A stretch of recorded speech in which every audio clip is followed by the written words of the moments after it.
Lily Allen has never been one to shy away from the unconventional, her career a tapestry of cheeky anthems, candid confessions, and a fearless embrace of life's messier edges.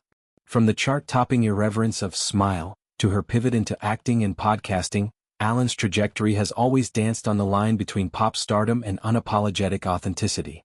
Her foray into OnlyFans, launched last year with the precision of a pop hook, was less a desperate pivot and more a sly reclamation. A way to monetize the very quirks that tabloids once twisted into scandals.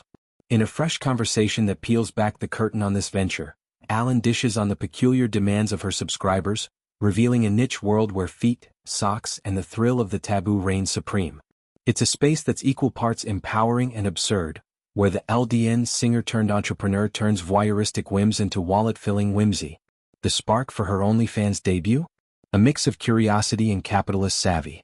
Allen stumbled upon imposters peddling foot pics under her name, raking in cash from fans mistaking grainy knockoffs for the real deal. "Why let them profit off me?" she mused in the interview, her wry British wit cutting through like a well-timed lyric.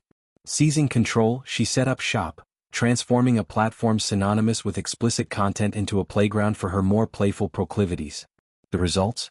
A steady stream of requests that range from the mundane to the mildly unhinged, all orbiting her toes. They want dirty soles, white socks, like schoolgirl socks or ankle socks, some clean, some dirty, she divulged, her tone a blend of amusement and bemusement. Picture it, Allen, the woman who once skewered fame in The Fear, now curating close-ups of scuffed sneakers post-gig, the faint scent of stage sweat implied but never confirmed. White socks paired with Mary Janes evoke a twisted nostalgia, a nod to Catholic schoolgirl fantasies laced with adult edge. Ankle variants, pristine or mud-flecked from London's relentless drizzle, cater to the purists who crave contrast, immaculate fabric against calloused heels, a visual metaphor for vulnerability bared. But the sock saga deepens. Subscribers don't stop at fabric. They crave interaction, the illusion of agency in a digital dalliance. White socks and Mary Jane shoes. Stepping in food. Toes spreading because that's what happens when you're climaxing. Allen cataloged, her delivery deadpan yet laced with the self-awareness that defines her. Stepping in food? It's a fetishistic flourish, perhaps crushed berries staining cotton, or the squelch of chocolate syrup between toes, evoking ASMR's tactile allure. Toes spreading, that intimate contortion of climax mimicry, bridges the gap between still image and imagined ecstasy, a silent symphony for the solitary viewer. Allen navigates these with the nonchalance of a seasoned performer, filming in the quiet hours after tucking in daughters Ethel and Marnie, her marriage to David Harbour a distant hum in the background. The absurdity doesn't escape her. It's fuel for her forthcoming album West End Girl, a sonic dissection of betrayal and rebirth that mirrors this side hustle's oddball intimacy. Shoes, too, steal the spotlight, transforming the content from mere anatomy to accessorized art. Fans fixate on the footwear as much as the flesh beneath, commissioning shots of stilettos that once graced red carpets now angled for the lens. Apparently foot fiends like to see her rub oil on her tootsies too, the interview notes, evoking glossy spreads in high-end mags repurposed for private indulgence. The sheen of almond oil on arches, captured in soft focus iPhone glow, adds a layer of luxury to the lewd, a pedicure elevated to erotica.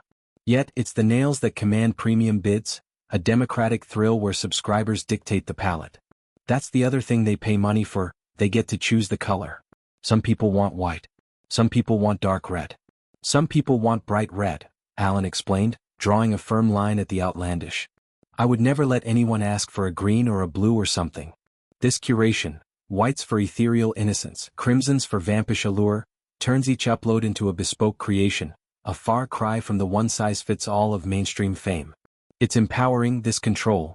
Allen, post-divorce and rediscovering her stride, dictating terms in a realm where women are too often objectified without recompense. Of course, the weirdos lurk, requests veering into territory that tests even her tolerance. I tend to just ignore it and move on, she shrugged, a strategy honed from years in the public eye. Think the pregnancy scandals, the addiction battles, the Twitter feuds that made her a tabloid darling. Ignoring isn't defeat, it's discernment, filtering the lucrative from the lunatic. Her OnlyFans isn't a descent into desperation but a sidestep into sovereignty, funding creative pursuits like West End Girl, an album that rips open her 4-year marriage to Harbour with surgical precision. Tracks like Tennis name-check the alleged affair with Madeline, transforming pain into platinum potential. The foot pics? Mere footnotes, a humorous counterpoint to the heartbreak anthems, proving Alan's versatility, from stadium-filling pop to niche e-commerce maven.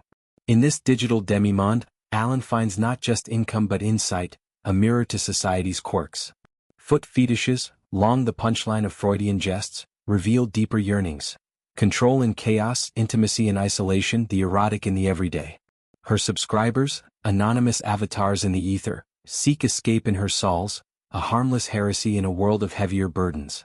As West End Girl climbs charts, buoyed by viral TikToks of sock-clad dances, Alan's empire expands, podcasts dissecting privilege, acting gigs in indie flicks, perhaps a memoir mining this madness. The dirty socks? They're not degradation, they're defiance, a middle finger to gatekeepers who deemed her too tart-tongued for the throne. Lily Allen, ever the provocateur, has turned toes into treasure, proving that in the empire of oddities she's queen, unscripted, unsocked, and utterly unapologetic.